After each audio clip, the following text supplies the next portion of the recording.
మూఢనమ్మకం కూడా అవ్వచ్చు. మనం ఏదైతే చేజార్చుకున్నామో అవంతా కూడా పరాయి దేశాలు దాటి అక్కడి నుంచి వాళ్ళు పేటెన్సీ తెచ్చుకుంటే అబ్బో అమెరికాలో చెప్పారు మా పసుపు మంచిదంట అని చెప్పుకునే దౌర్భాగ్యానికి మనం దిగజారిపోయాం. ఇప్పుడు పసుపు పేటెన్సీ మన చేతిలో లేదండి, ఎవరో తెచ్చుకున్నాడు దానికి.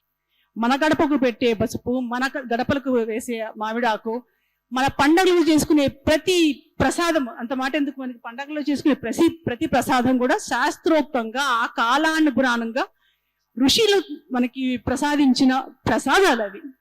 అంటే ప్రసాదం అంటే ఈ రోజు మన ఎందుకంటే ఈ మధ్య జరిగిన మన ఉగాది అనుకుందాం. మనం ఉగాది పచ్చడిలో దాంట్లో వేసిన ఏవైతే మనం పదార్థాలు ఉంటాయో, ఉగాది పచ్చడి పిల్లలు పెడితే అమ్మ ఈ పులుపు తినాలా, ఈ వగరు తినాలా, ఈ కారం తినాలా అని అడిగినప్పుడు అమ్మ దగ్గర సమాధానం ఉంటే, నాన్న ఇది కేవలం ప్రసాదం కాదురా, ఈ కాలానుగుణంగా మనకు వచ్చే వ్యాధులో సమస్యలో ఇందులో ఉన్న ఒక మెడిసినల్ ఎఫెక్ట్ ఉంటుందను, ఇది నేను తయారు చేస్తుంది కదమ్మా, మన ఋషులు మనకి తరతరాలుగా సంప్రదించిన ఒక పదార్థం అని మనం చెప్పుకునే పరిస్థితిలో మనం లేమిప్పుడు. అందుకనే ఇవన్నీ పాత చింతకాయ పచ్చళ్ళు అయ్యాయి మనకి.